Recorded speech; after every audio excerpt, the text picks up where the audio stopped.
Mushroom ബെഡിൻ്റെ waste വെച്ചിട്ട് നമ്മൾ ഇതുവരെ ചെടിയൊന്നും വെച്ചില്ലല്ലോ എന്നൊക്കെ ഇങ്ങനെ ആലോചിച്ചിരുന്നപ്പോഴത്തേനാണ് രണ്ട് നെയ്യുടെ ബോട്ടിൽ കണ്ടത്. നേരെ അതിനകത്ത് കുറച്ച് മണ്ണും ബാക്കി മുഴുവനും ആ കൂൺ ബെഡിൻ്റെ വേസ്റ്റുകളും ഇട്ടിട്ട് ഉള്ള ചെടിയൊക്കെ തന്നെ കേട്ടോ തന്നെയും പിന്നെയും വെക്കുന്നത്. വാണ്ടറിങ് ജൂ വെച്ചിട്ടുണ്ട്, അതുപോലെ 10 മണിയുടെ സിംഗിൾ പെറ്റലിൻ്റെ ആ ഇതും വെച്ചിട്ടുണ്ട്.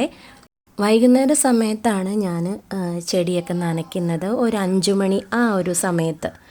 അപ്പം ചെടിയൊക്കെ നനച്ചതിന് ശേഷം നമ്മൾ ഈ പുതിയ കുപ്പികളിലേക്ക് ആക്കിയ അതും ഗാർഡനിലൊരു സ്ഥാനമൊക്കെ കൊടുത്തിട്ടുണ്ട്.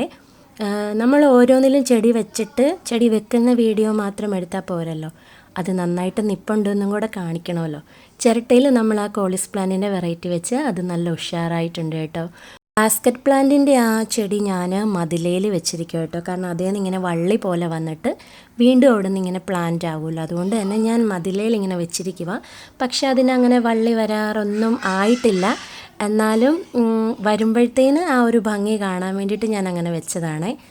അല്ലെങ്കിൽ ഒരു പ്രത്യേക രസമാണ് കേട്ടോ, വൈകുന്നേരം ഒരു സന്ധ്യ ആകാറാകുന്ന സമയത്ത് നമ്മുടെ കുഞ്ഞ് ഗാർഡനിലേക്ക് ഇറങ്ങുമ്പോഴത്തേനും നല്ലൊരു രസമാണ് കേട്ടോ. കിളികളൊക്കെ ചേക്കേറുന്ന ആ ഒരു ടൈം, അപ്പോൾ അതുങ്ങളുടെ ബഹളം, പിന്നെ മൊത്തത്തിൽ എന്തോ വെയിലൊന്നുമില്ല, നല്ല സുഖമുള്ള ഒരു ടൈം. ബൊഗെയിൻവില്ലയിൽ കുറച്ച് പൂക്കളൊക്കെ വരാൻ പോകുന്നതിൻ്റെ ഞാനിങ്ങനെ വീഡിയോ ഇതിന് മുമ്പ് ഒരെണ്ണം കാണിച്ചായിരുന്നു. അപ്പോൾ അതിൽ ഇങ്ങനെ ഒന്നും കൂടെയൊക്കെ ഇങ്ങനെ തപ്പി വന്നപ്പോഴാണ് കേട്ടോ വേറെ കമ്പിലുമൊക്കെ മൊട്ടുകൾ ഇങ്ങനെ വന്നിട്ടുണ്ട്, ചിലതിൽ പൂവായി തുടങ്ങിയിട്ടുണ്ട്.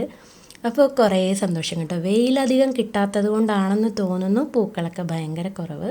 അപ്പോൾ ഒരു കുഞ്ഞ് ഈവനിങ് വ്ളോഗാണ് കേട്ടോ. അപ്പോൾ വീഡിയോ ഇഷ്ടപ്പെട്ടാൽ ലൈക്ക് ചെയ്യണേ.